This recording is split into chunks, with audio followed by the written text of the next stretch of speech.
à tous et bienvenue à On part en live, épisode numéro 3. Ça va être un peu exceptionnel pour ce numéro 3, ça se fera en deux parties.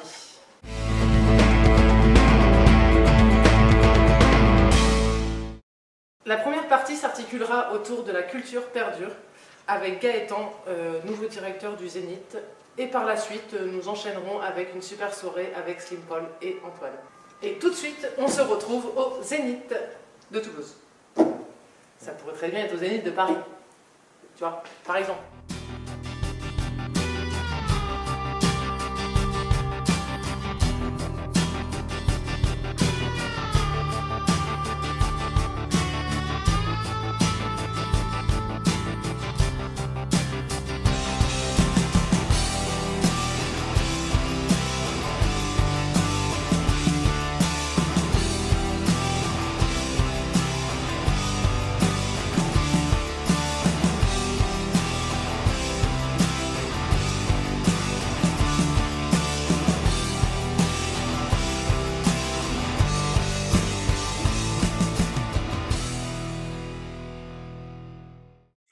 Merci de nous accueillir au sein du Zénith et merci aussi beaucoup à Marianne qui est chargée de com au service communication du Zénith de nous avoir mis en relation. Donc du coup tu es nouveau directeur du Zénith de Toulouse depuis fin octobre 2020, c'est bien ça? Début octobre 2020. Début octobre, ouais, ça fait à peu près 6 mois que je suis arrivé sur Toulouse. C'est pas trop dur ou même plutôt bizarre d'arriver en plein confinement? Alors déjà j'arrive moi d'une région plutôt charentaise, ouais. Où j'ai fait une vingtaine d'années là-bas, et puis je suis arrivé en octobre comme je disais tout à l'heure sur Toulouse. Donc c'est doublement un peu bizarre, d'une part cette nouvelle vie dans une nouvelle ville que j'apprends à connaître, et puis d'arriver dans ce contexte où aucune activité pour nous, spectacle vivant. Donc oui, c'est très particulier, mais en même temps voilà, j'apprends et je découvre pas mal de choses ici, donc c'est très intéressant aussi. Ouais. Ouais. Et du coup, donc Charentais, de Cognac plus précisément. Ouais, de Cognac plus précisément, petite ville, sous-préfecture voilà, de Charente. J'ai fait 22 ans là-bas, professionnellement, où j'ai dirigé une SMAC, voilà, qui s'appelait Westrock, les abattoirs, exactement. Okay. Une salle de spectacle. Une salle de spectacle type SMAC, type bikini, un peu ce qu'il y a à Toulouse, mais dans une jauge plus restreinte, puisque la salle faisait 500 places debout. D'accord. Donc okay. J'assurais la direction, la programmation là-bas, et puis après 15 ans de direction, j'ai souhaité évoluer sur un autre projet, sur un autre environnement, et une autre région aussi. Ce qui m'apportait, c'était de bouger un petit peu pour un renouveau. Voilà. Ouais. Okay. Voilà. Bienvenue à Toulouse alors. Merci beaucoup. Et justement le retour à la normale pour rencontrer les Toulousains et les Toulousaines. Ouais, j'espère bien. Je suis partie sur le site et j'ai vu qu'il y avait des événements du mois d'avril qui étaient reportés et du mois de mai qui étaient encore maintenus. Est-ce que c'est un espoir ou est-ce que c'est Si, on va toujours garder un espoir, même si on y croit assez peu, vu le contexte et vu un petit peu les annonces quotidiennes et l'environnement du moment, mais on a encore des choses au calendrier, au planning au mois de mai, on y croit assez peu. On est plutôt focalisé aujourd'hui, pour être assez clair, sur l'automne avec une reprise après l'été, quoi. Voilà. Les fameux concerts tests qui devaient avoir lieu, je crois, sur la deuxième quinzaine de mars à Marseille et en avril à Paris, c'est maintenu ou... Alors, au-delà d'être maintenu, on n'a pas trop d'informations sur ces dispositifs. On peut s'interroger sur à quoi servaient et à quoi serviront ces concerts tests, puisqu'on voit quand même qu'aujourd'hui, comme ce qu'on venait de dire un petit peu avant, on ne sent pas trop une réouverture. Il y a eu l'annonce entre-temps sur les festivals avec les contraintes sanitaires. Bon, c'est important que ça ait lieu. Est-ce que ça déclenchera aussi rapidement qu'on le pense des évolutions pour la réouverture des lieux? Personnellement, j'en doute un peu, mais c'est bien au moins pour montrer que, et c'est ce qu'on pense un peu tous aussi, que les risques avec des dispositifs sanitaires adaptés sur des lieux de spectacle restent quand même plus ou moins mesurés par rapport à ce qu'on peut dire. Donc c'est important que ça ait lieu. Parce que ton idée, toi, là-dessus, ça serait quoi? Parce que, admettons que ça servirait à quelque chose, ça voudrait dire que des gens devraient se faire tester avant, après, non, ça sert surtout, pour moi, mais ça va servir à montrer, entre guillemets, l'aspect un peu dangereux en termes d'accueil de nos équipements, ce qui est pour nous pas plus dangereux voilà, d'autres activités, ça peut montrer au moins ça. C'est-à-dire que réellement, certes, en mettant en place des dispositifs adaptés, on peut, je dirais, mesurer un peu les risques derrière. Donc ça sert au moins ça. Après, de là à dire qu'en fonction des résultats, il y aurait une réouverture automatique ou quasiment derrière, je suis pas sûr. Il y a encore une fois des chiffres qui nous montrent que l'épidémie avance à grands pas. Donc voilà, soyons aussi prudents là-dessus. Malheureusement, le contexte fait que voilà. Donc, du coup, depuis 3 ans, je crois, à peu près, le Zénith a un peu aussi changé sa politique, le fait de vouloir soutenir la culture locale, entre guillemets, et a réaménagé un peu son hall avec un mur de graphes, Ouais, tout à fait. un espace aussi dédié aux expos photos. Ouais, exactement. C'est Citizen GIF, il me semble. Ouais. Et du coup, l'année dernière, juste avant le confinement, ce fameux événement aux Occitanie en partenariat avec le Clutch. C'est ça. Est-ce que ça reste toujours la même volonté, même après confinement, ou après tout ce monde actuel, totalement. Juste en reprécisant 2017, en fait, le Zénith est passé sous gestion d'une société qui s'appelle Colling et compagnie avec Daniel Colling à sa tête à la présidence, qui gère aussi le Zénith de Paris et le Zénith de Nantes. Et la gestion Colling et compagnie marque aussi l'envie locale, et puis l'envie de Daniel Colling aussi, de s'investir plus sur le champ culturel du territoire toulousain, je vais le dire comme ça. Et donc, comme tu le disais à l'instant, avec des opérations, Ose, sur l'événement Ose, mur de craft, etc., etc. Mon arrivée 3-4 ans après, puisque je suis arrivé fin 2020, comme j'expliquais tout à l'heure, c'est un peu dans l'idée, une deuxième étape à cette volonté de 2017 de s'engager un peu plus sur le volet culturel et sur le tissu local, puisque je l'ai vite fait expliquer tout à l'heure, mais moi j'ai dirigé pendant une quinzaine d'années une SMAC sur Cognac, donc plutôt évidemment dans une gestion associative.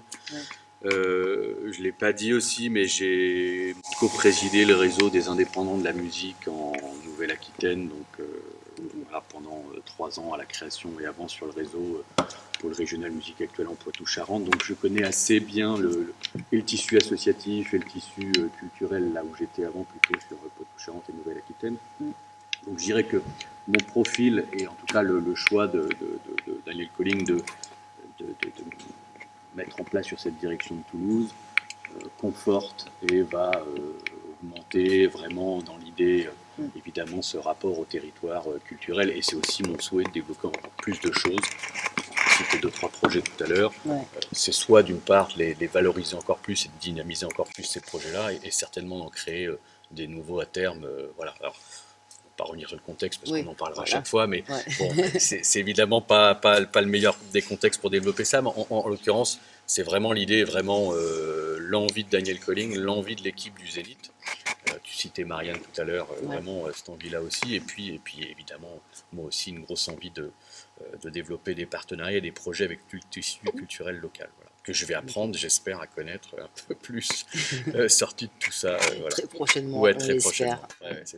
Sans mettre la barre trop, sans balancer des grandes phrases comme ça, je crois que n'importe quel secteur, enfin n'importe quel acteur, je dirais de la grande famille culturelle, spectacle vivant en l'occurrence, et notamment des Zéniths, suite à ce qui se passe aujourd'hui, devra réfléchir à se réinventer un petit peu, à minima ajuster des choses et avoir renforcer certains projets internes, ou à revoir un peu sa copie sur pas mal de choses. Donc il y a des choses, le contexte permet en l'occurrence, on en parlait tout à l'heure, certes, il n'y a pas d'activité en ce moment, mais ça permet de réfléchir à tous ces projets d'avenir et à te repositionner, je pense, un petit peu le Zénith sur notamment ces projets de transversaux avec le tissu local notamment.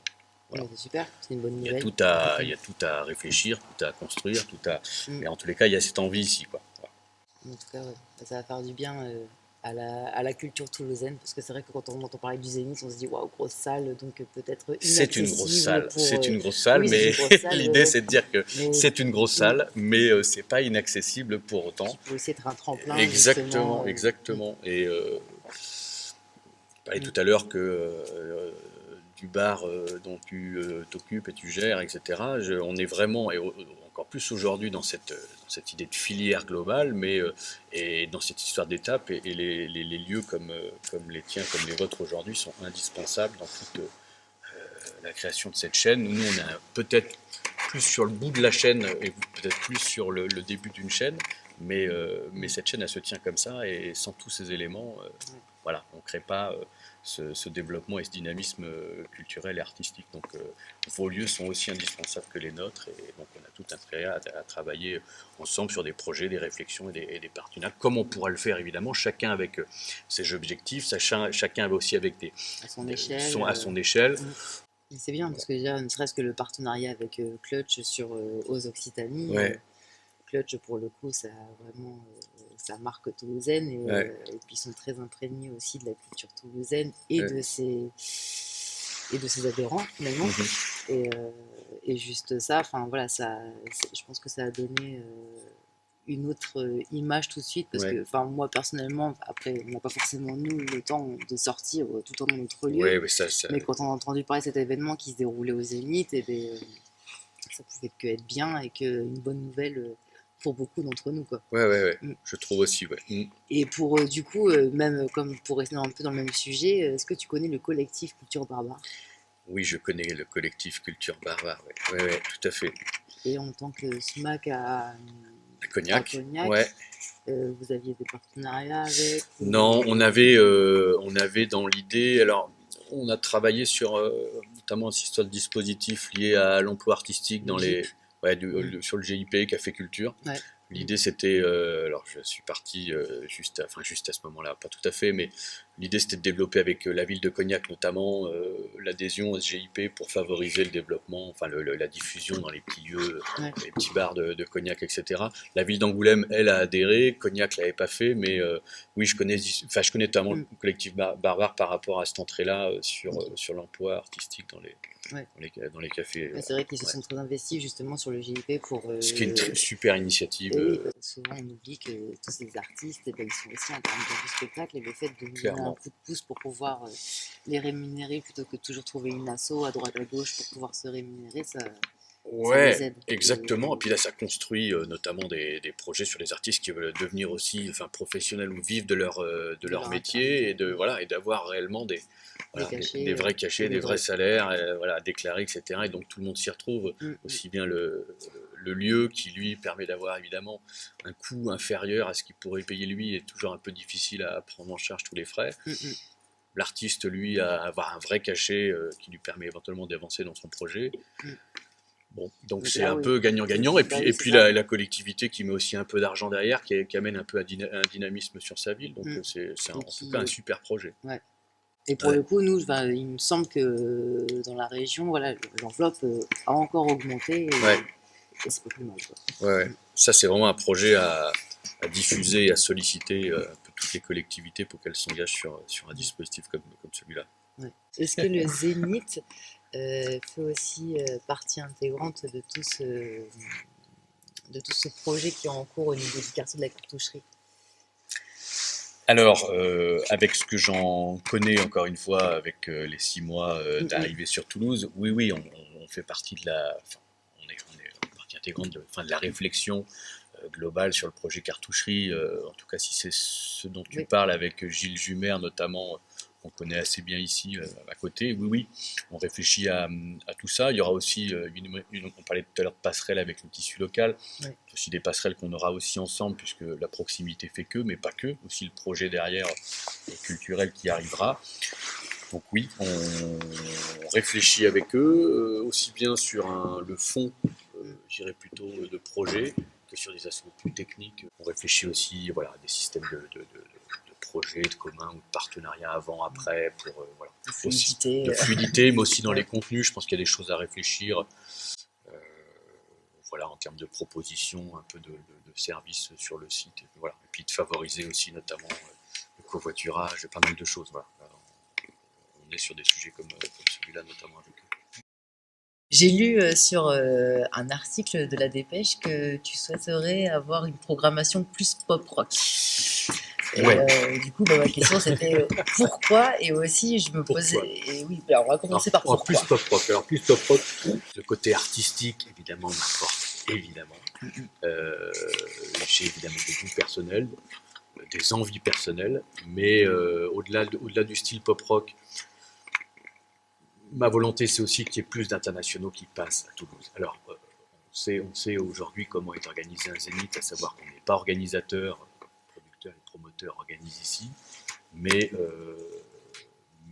si on peut, si je peux essayer d'avoir voilà, un peu d'influence, c'est un grand mot, mais pour essayer d'avoir un peu plus d'internationaux ici, c'est vraiment dans l'idée. Alors pop rock, oui, c'est plus ma culture, en même temps j'ai aussi ma culture de côté quand je suis ici, voilà.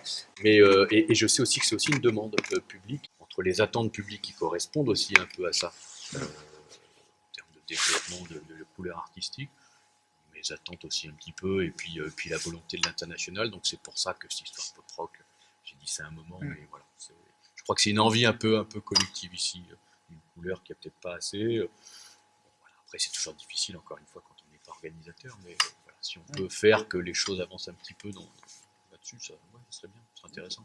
Voilà. Merci beaucoup pour nous accueillir encore une fois, et puis on te souhaite à toi et toute l'équipe du Zénith de rouvrir très prochainement. Ouais, bah, j'espère. Tu parlais d'automne, mais j'espère que ça sera peut-être fin de l'été au moins. Ouais, j'espère. Ça serait pas mal pour la rentrée. Ouais, ça serait bien qu'on ait une belle rentrée. Tout soit ouvert, on se retrouver un peu la vie d'avant. Notre monde d'avant. Ouais, c'est ça.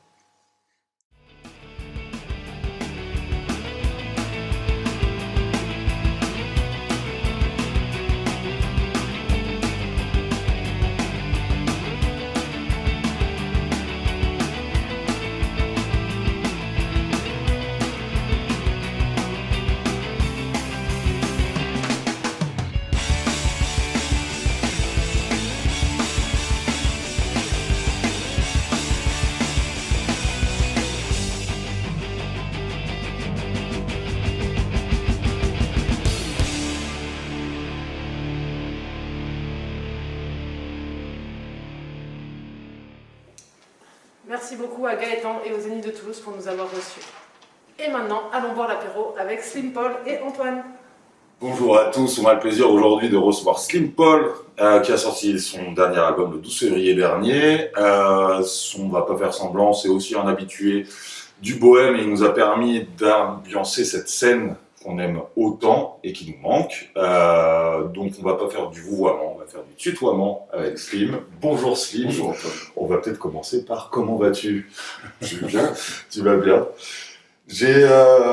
Aujourd'hui, on a un petit peu le concept d'émission de se faire un avant, pendant et après. On a la chance d'avoir les brasseurs Cédric et Jojo qui nous ont proposé ces bières magnifiques qu'on va ouvrir et on va se boire un petit apéro. Et après, on aura aussi, pour présenter un petit peu l'émission, Ulrich qui nous a préparé à manger sur une recette de silex et fourchette.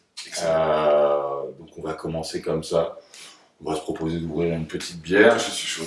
Si t'es chaud, c'est parfait. Et en même temps, je peux te poser la première question. Un truc tout simple. T'es né où et quand? Je suis né en mars 1984. Ouais. J'ai donc 37 ans. T'es à 37 ans. Ça arrive à des gens bien. Vraiment, j'ai arrêté de compter. Tu vois. Je crois que c'est ça, je crois que c'est 37 ans. Et je suis né à Reims, en Champagne. Reims, ouais. Reims. Je suis champenois. C'est beau. Je crois même d'avoir été baptisé au Champagne. Je crois qu'à un moment donné, le prêtre il a dû faire un truc comme ça avec le Champagne. C'était une époque, c'était la tradition. J'ai pas trop vécu là-bas, j'ai vécu 4 ans, tout pour tout dans ma vie. Et après ces 4 ans-là, Puis ma mère est partie quand j'avais 2 ans. Elle s'est rapprochée de mes grands-parents qui étaient à Bédarieux, donc à côté de Béziers, quoi. Oui, parce que Bédarieux, oui, directement. Il y a des gens qui connaissent. On peut faire, ouais, je connais bien, mais non. Je crois que Pascal Obispo est Bédarieux. Je crois que j'avais retenu ça. C'est un peu commun que j'ai avec Pascal. Ouais. Et là, il y a de la ref. Et là, déjà, on commence dès le début avec une grosse ref. Et ouais, j'ai grandi là-bas, quoi. J'ai grandi là-bas, et puis après, je suis retourné à Reims. Ma mère a retrouvé du taf là-bas, et j'ai fait 2 ans de collège là-bas. Ouais. Après, je suis parti à Charleville-Mézières, dans les Ardennes, avec la neige. Et je suis arrivé à Toulouse avec ma mère il y a 20 ans. Il y a 20 ans. Là, actuellement, t'es Pour le savoir, tu es pas loin du Capitole tout à fait. Je suis en plein cœur de la Meule. Ouais, là tu es vraiment dans l'hypercentre de l'hypercentre. Cool. Mon jardin, c'est la Dorade. Ton jardin, ouais. Il y a pire. Il y a pire, hein. Il y a pire comme jardin. Il y a pire comme jardin pour s'y balader. C'est entre Reims, donc à côté de Béziers et autres, c'est où est-ce que ça commence la musique? C'est une bonne question. Je crois que c'était... Ma mère m'a acheté une guitare. J'étais au collège, j'étais en 5e. Je sais plus où, je crois que on habitait à Latte, à côté de Montpellier à l'époque. Parce qu'elle avait vu que j'avais mon cousin Jérémy là, qui jouait de la guitare, qui m'a montré 2-3 accords, elle avait vu que ça m'avait plu. Et elle m'a offert un jour, je suis rentré de l'école, il y avait la gratte sur le lit. Quoi. Et ça va être peut-être un des meilleurs cadeaux que j'ai jamais eu de ma vie d'ailleurs.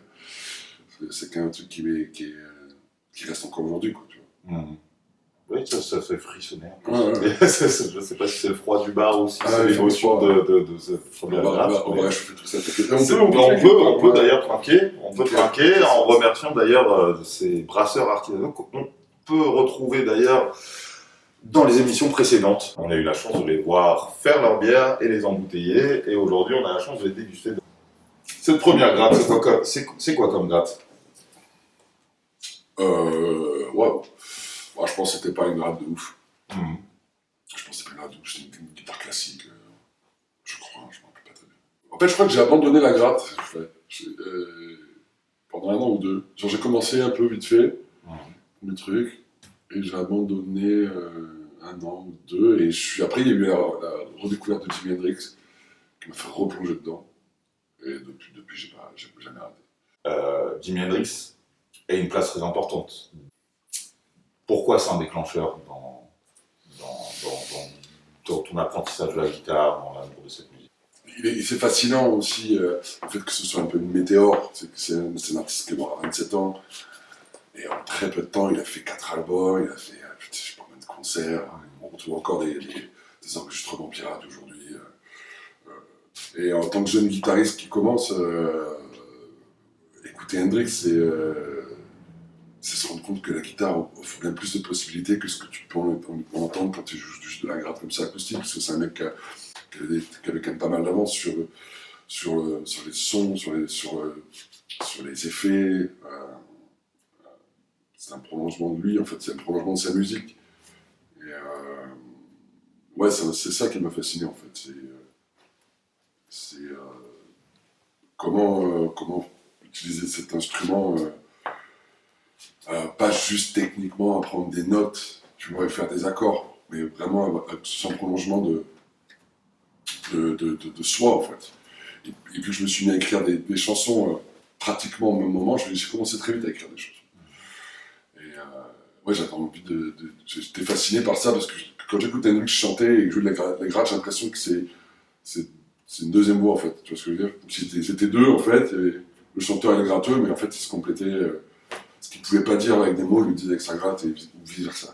Pour les gens qui vont pas forcément, ou qui commencent la gratte, ou qui vont regarder ça, comment on passe ce moment, parce que comme tout instrument de musique, j'imagine qu'il y a de la frustration dedans, de la répétition, beaucoup de travail. Ouais.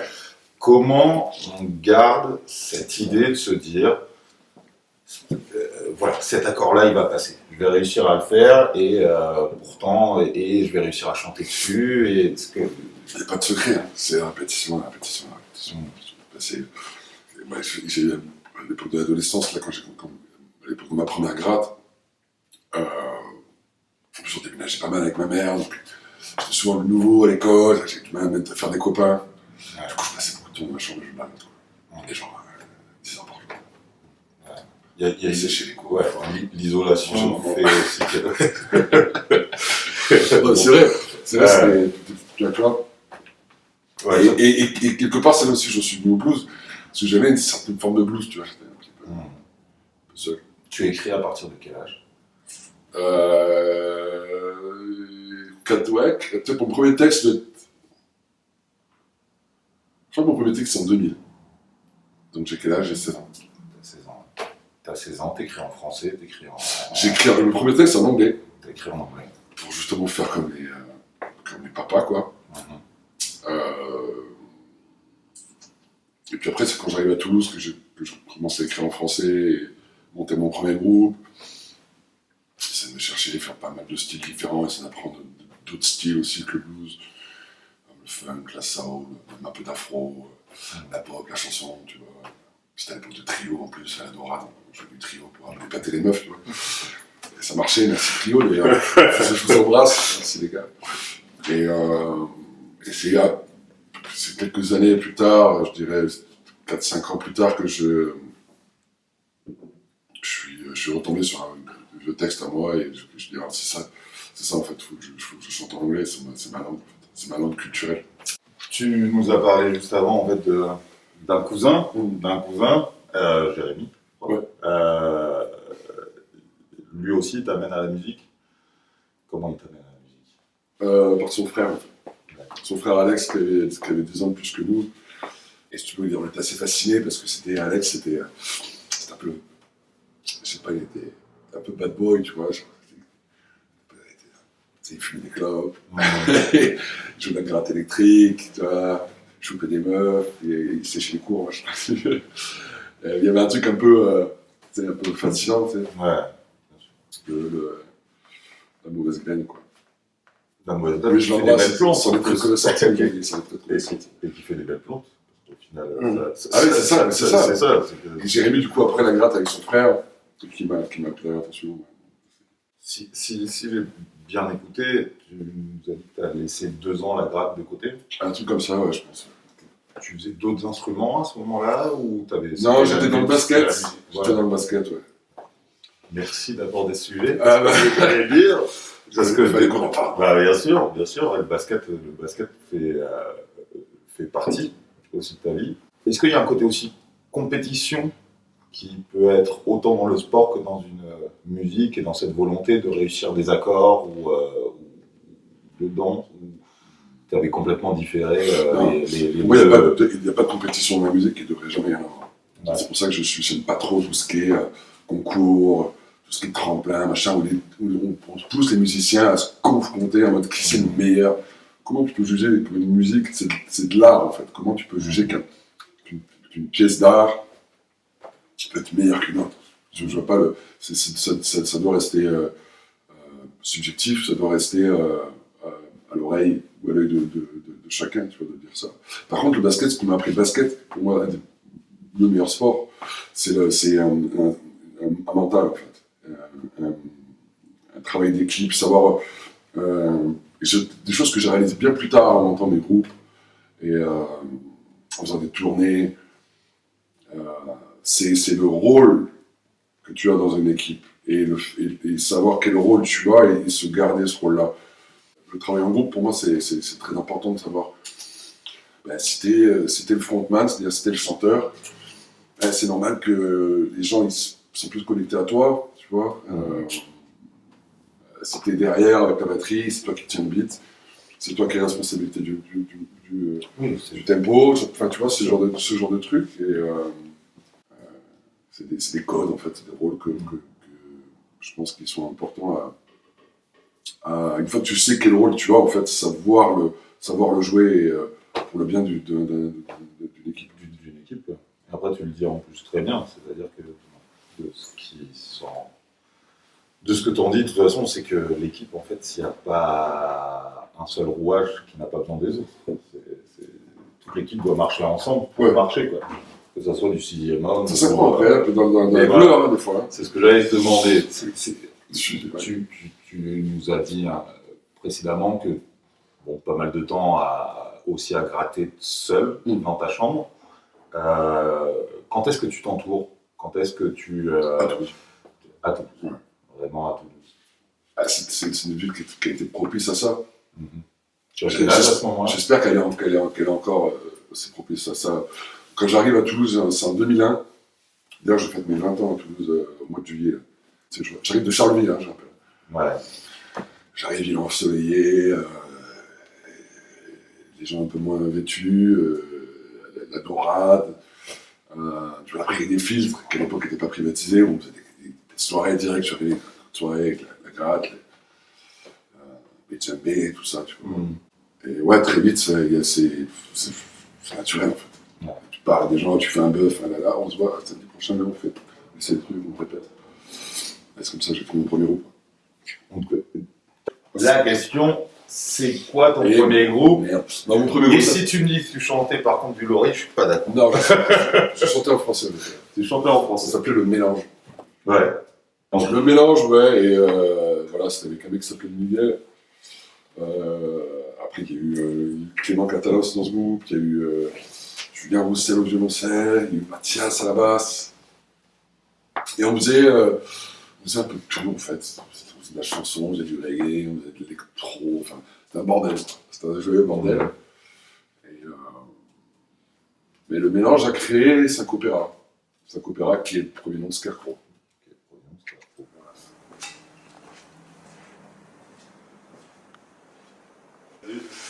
Et là, c'est le meilleur moment, oui, parce qu'on reçoit une petite recette de Silex et Fourchette. D'ailleurs, une recette à partir de saumon, de carottes et beaucoup d'autres légumes et de citron, mais c'est en effet, vous pourrez la retrouver. Et donc, bon appétit, on continue sur notre discussion. On s'était arrêté, je crois. Je te laisse prendre la première bouchée. On s'était arrêté précédemment sur une période qui a duré, tu me disais, 10 ans de ta vie, de Scarecrow. Effectivement, c'est 10 ans de ma vie, c'est plus de 500 concerts, c'est plus de 10 pays, 3 albums, pas mal de EP, pas mal de... Une belle réussite, quoi. Et j'ai, à un moment donné, tu l'as calé dans l'interview. Il faut le mettre même à un moment donné. C'était quoi? C'était en 2013, je pense. J'ai eu envie de... Ça faisait déjà 3 ans qu'on tournait le Scarecrow en 2013. Et j'ai eu envie de faire quelque chose de plus personnel, en parallèle. Parce que je me suis rendu compte qu'il y a des choses que je ne peux pas faire dans Scarecrow, parce que Scarecrow, j'étais le bluesman. J'avais envie de faire d'autres choses, proches du blues, peut-être des trucs un peu plus personnels. Donc j'ai enregistré un premier EP, en 2013, je crois, qui s'appelait Weep and Moan, qui veut dire pleurer et gémir, on va dire. Et c'était un 5 titres, je crois. Je crois qu'on peut toujours l'écouter sur SoundCloud. Je crois qu'il est sur SoundCloud. Il est encore sur SoundCloud. Ouais. Et j'en ai fait un deuxième que j'appelais Weep and Moan 2. Parce que j'étais feignant sur le du truc. Cette fois avec Tom Turtle, que tu connais très bien. Bien sûr. Qui m'a accompagné souvent au Cajon. Et il y a mon premier album aussi qui est sorti en 2018, qui s'appelle Dead Already, je veux dire déjà mort, et qui était l'album de transition d'après Scarecrow. Juste après ça. Je voulais montrer un peu toute l'étendue de ce que je voulais me montrer à moi, tout ce que je pouvais faire. Dans cet album, il y a un peu à boire à manger. Et il y a des trucs assez noirs. Et c'est vrai que Good For You, j'avais envie de, dès le début de l'album, en fait, faire sentir que le blues, c'est pas que forcément triste. Le premier message de l'album, c'est Love is what you get when you keep on grooving. Qui peut avoir deux sens. L'amour arrive quand tu restes en mouvement. En fait. Effectivement, l'album qui sort en 2021, dans ce contexte, je trouve ça cool de porter ce message-là. En fait. Je pense qu'il faut continuer à groover. Ouais. J'ai un bon souvenir dans le premier confinement, tu as fait un clip participatif. Ouais. C'était génial parce qu'à la base, on voulait tourner un clip qu'on a sorti justement il y a pas longtemps de Supplément sur Spread the Love. Et on ne pouvait pas le faire il y a un an à cause du confinement. Et j'ai dit, ouais, j'ai quand même envie de sortir un truc. Alors, du coup, j'ai envoyé un message sur les internets à mon public en leur disant envoyez-moi une vidéo de vous au lever du soleil. Ouais. Et je leur ai même pas dit, je leur ai même pas envoyé le morceau, si tu veux, je leur ai même pas dit pourquoi c'est lettres, tu vois. D'ailleurs, j'ai pris toutes ces vidéos-là, et j'en ai fait une espèce de clip montage, genre confinement, mais ça m'a vachement surpris de voir autour de l'or, en fait. Il y a beaucoup de sourires dans ce clip, il y a beaucoup de... Il n'y a que des sourires, d'ailleurs. Il y a pas mal de potes, plus. Et j'aime bien comme les gens ont joué le jeu. Et tu as sorti un dernier clip, d'ailleurs, qu'on retrouve, parce que tout se retrouve sur YouTube. Ce dernier clip qui d'ailleurs est parfait, tout autant que le making-of. Je vous invite à aller le making-of est parfait. Encore une fois, on retrouve une chose, c'est que ça soit du passé ou que ça soit aujourd'hui, tu t'entoures beaucoup d'amis, parce que pour le savoir, les figurants ne sont pas des figurants, ce sont des amis. Je bosse beaucoup à Toulouse, j'aime beaucoup me faire bosser les Toulousains, que ce soit dans les salles de concert, les bars, les gens qui vont faire le son, filmer, le choix de studio, le choix dans la com, dans le visuel, et dans ce genre d'happening, tu vois, avec des figurants pour les clips. Je me rappelle du premier clip de Stuck in Mountain City, pour les Fonas Drovia, que j'embrasse. Et déjà, j'avais fait appel à des potes. Et ouais, je pense que j'aime bien en fait mettre l'accent sur ma ville aussi. Ouais. Parce que voilà, 50 ans de Toulousain, il faut se battre avec cette image de si tu veux faire de la musique, si tu veux réussir à faire de la musique, ben, il faut que tu ailles à Paris absolument. Ouais. Et Toulouse pour moi c'est un grand village. Finalement, il y a quand même pas mal de gens qui sont connectés. Et puis, il en reste là aujourd'hui. Tu sors un nouvel album dans les conditions que l'on connaît, de la vie d'aujourd'hui. Comment on appréhende ça?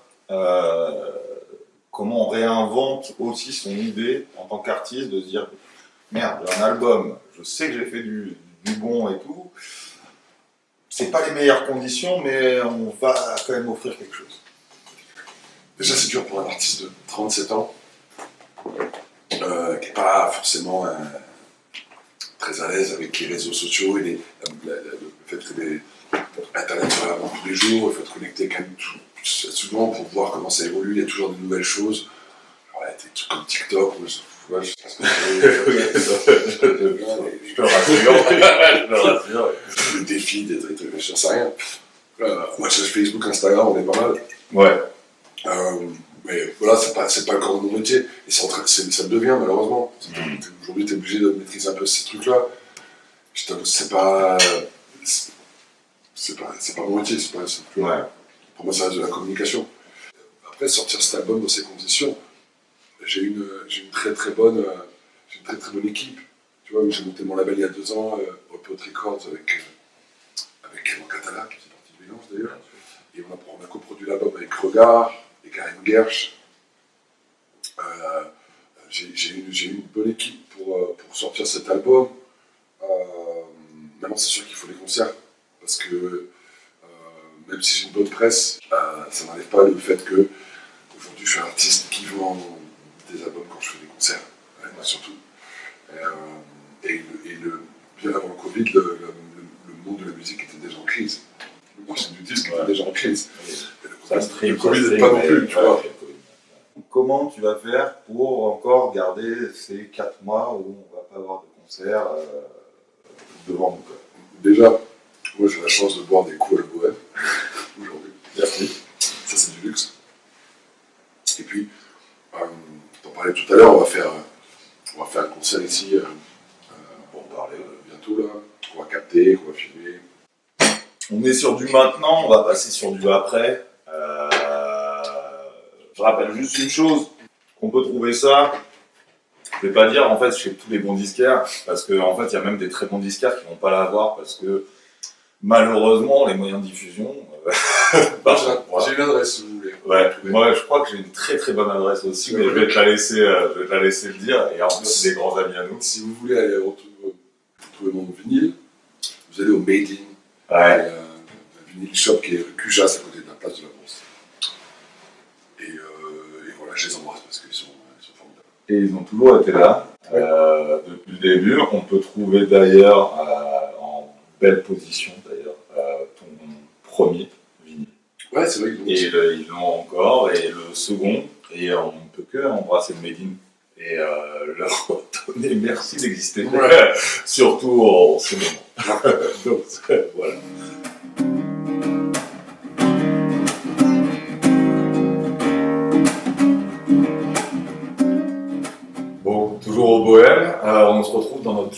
Tunnel. On remercie Manon Lacoste Collagis, que vous pouvez retrouver sur Instagram.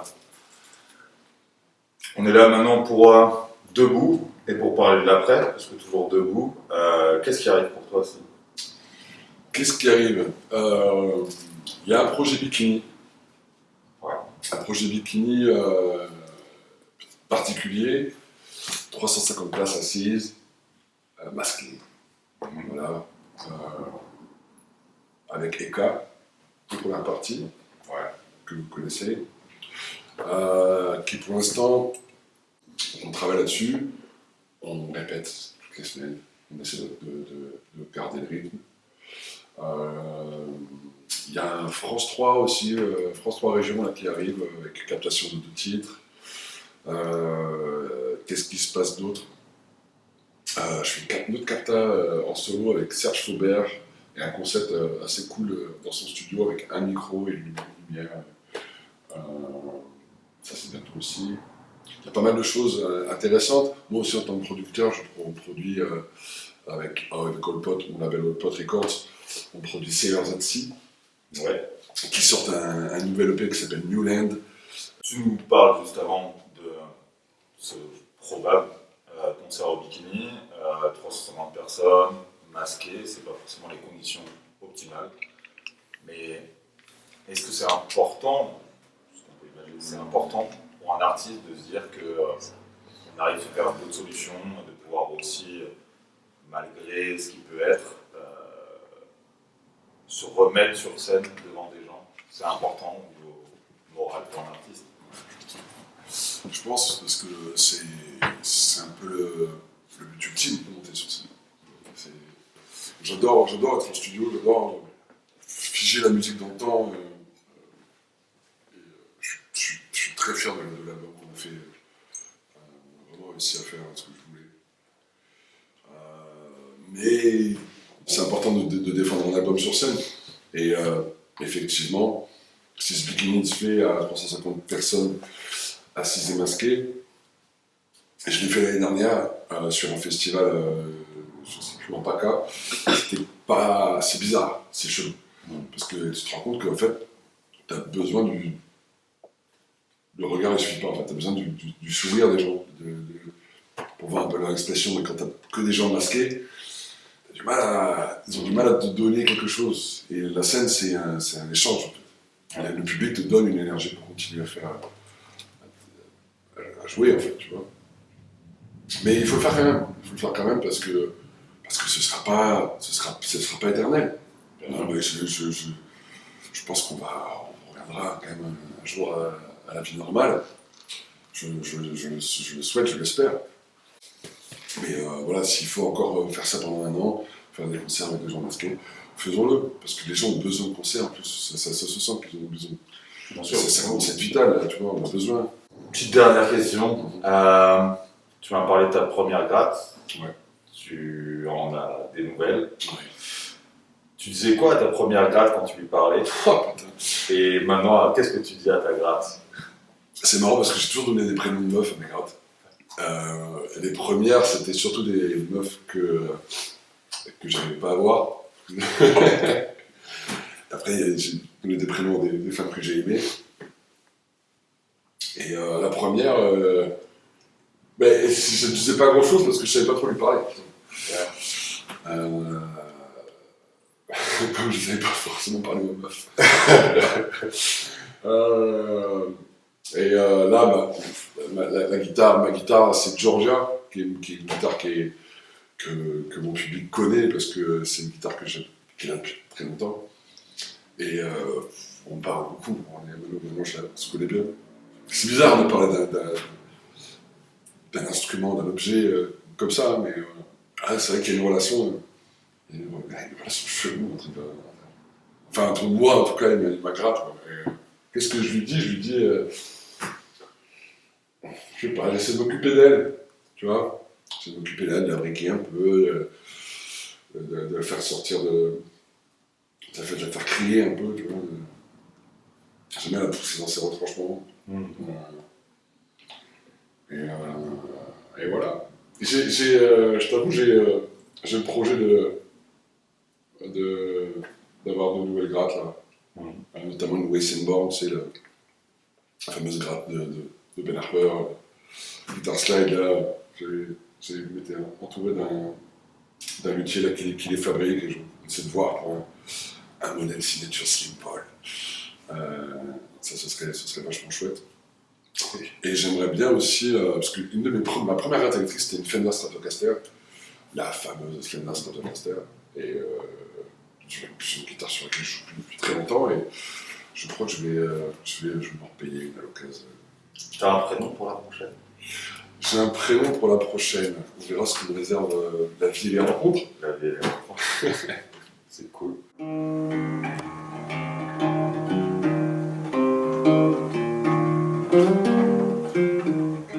Je peux que te remercier Merci à toi.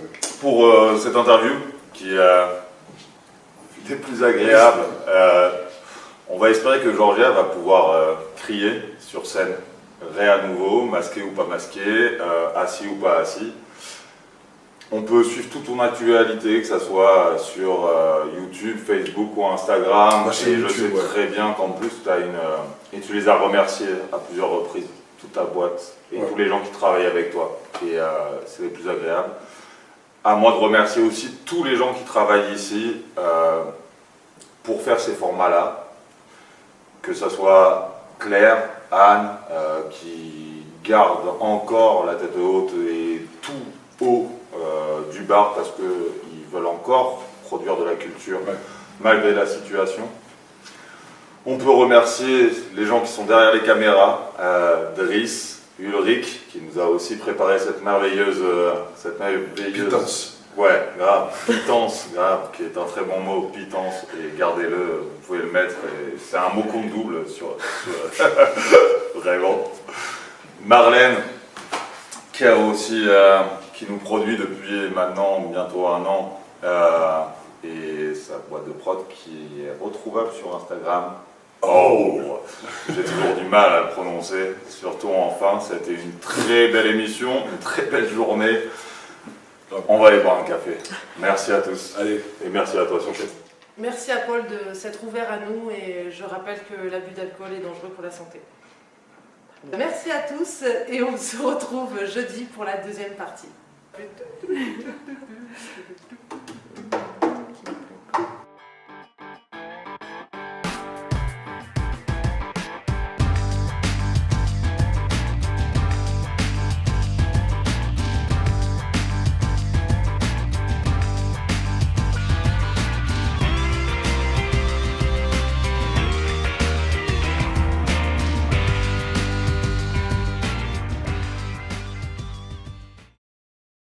C'était nul? Non, c'était très bien. Ok. Ouais, j'ai l'air un peu boudé à la fin.